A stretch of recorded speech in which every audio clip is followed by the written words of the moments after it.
it's a fact that time exists in your reality.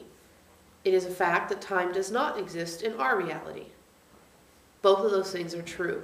Right. Now, because time doesn't exist in our reality, all of your lifetimes are happening at the same time according to us. Because time exists in your reality, your lifetimes have been sequential. Right. That's just the way it is. So, every once in a while, when you're vibrating at a high level and you're more infused by your soul, you might be able to see these parallel lifetimes occurring because you're more in the perspective of your soul. But most of the time, you experience your lifetimes as past lifetimes, i.e. in the past. Because from your perspective, that's exactly what happened. From our perspective, that's not true. And that's why sometimes it's quite easy for us to just go, oh, and see them. Because it's not as though we have to go in a moldy filing cabinet someplace and dig up 1620. Right. It's right here.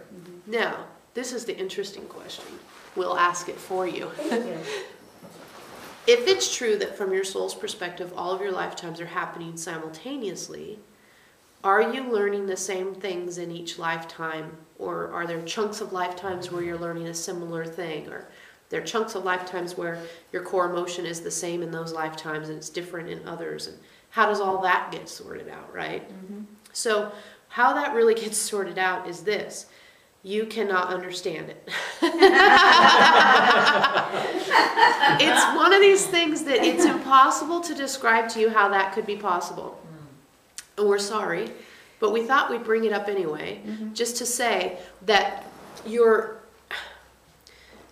it's not, and we'll do our best, it's not flat, as in 1620, 1780, 1950, 2008. It's curved. Okay? Yeah. And as a curved experience, with, let's say, your soul in the middle, it's almost like, Tinker Toys, right? You've got the ball with the sticks going out to the other balls. So they all are happening simultaneously, and this lifetime from 1620 can go through your soul and influence 2008. So are you working on the same core emotion? Well, we're going to use Margie, that Peru lifetime we were talking about, right? The Quechua, that's Yes. Peru, right? Okay, good. We don't want to work Veronica's brain any harder than we already are.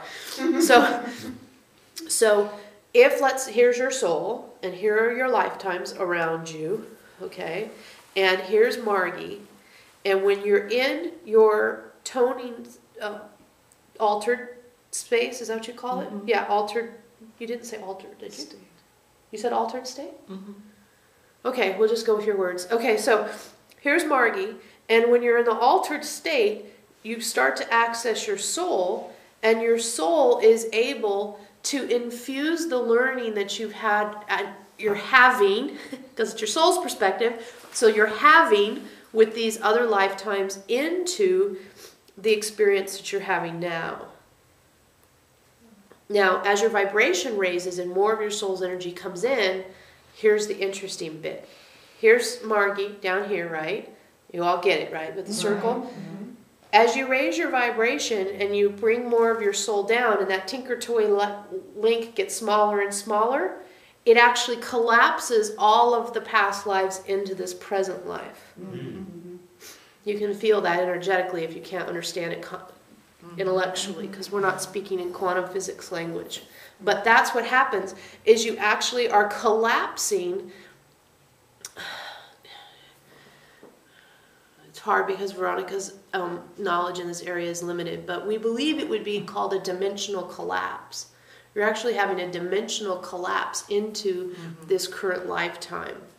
So the way that you express all of your lifetimes is simultaneous according to your soul, sequentially according to your body, and simultaneously. Did we already say simultaneous? Sorry, this is really hard with Veronica's not using 100% of her brain because she's experiencing these fun under the weather symptoms that she's not enjoying as much as we are. Okay, let's say it again. We'll really concentrate. So, here's Margie, here's your soul. Here's all your other lifetimes in a circle. You're experiencing, from the soul's perspective, you're experiencing simultaneous lifetimes. From your personality's perspective, they're sequential because you're caught in the reality of time. As you raise your vibration, you start to access the truth of your soul, which allows you to know that the lifetimes are going on simultaneously. However, how do you stay in Margie if you have access to all these other things simultaneously? What keeps you as Margie instead of going and being with the Quechuas? Soul manages the truth that you are in many simultaneous experiences. And this is one of the reasons we've told you in the past that it takes so little of your soul to run your personality. Because the soul's busy with a lot of other stuff. Now, because Veronica reads all kinds of science fiction, she wants to know, isn't this kind of time travel? Like, if you're here as Margie and the Peruvian lifetime is in your perspective 1,000 years ago, and you as Margie start to influence the Peruvian lifetime, how does that affect the timeline that you would have experienced if you hadn't la la la la la la la la, let's write books? It does and it doesn't. It does from your perspective because it's your play. And it doesn't from anybody else's. Right. Because every one of you is creating your own play. Remember? So that's how that works out. And the same goes for every other lifetime that's happening from our soul at the same time. Exactly. You're creating your own version of the universe. Because you create your reality in this this solar system. We'll just leave it at that. And so as you create your reality in this solar system, you are creating the opportunity for your reality to play out completely. This is how powerful an individual soul is, that they actually get to have their own version of the entire show play out. Yeah. So each one of our other Lifetimes, let's just use the language that we're used to, or Yes. we'll never be able to keep this straight. each one of those is present in their moment. That's correct. As we are present.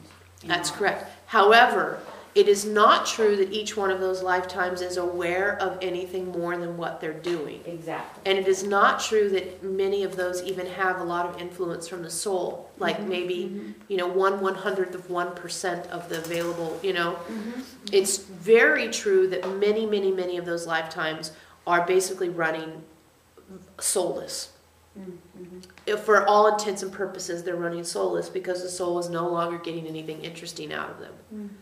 Now, those lifetimes are being experienced through physical forms. Correct. So when the physical form dies, Yeah.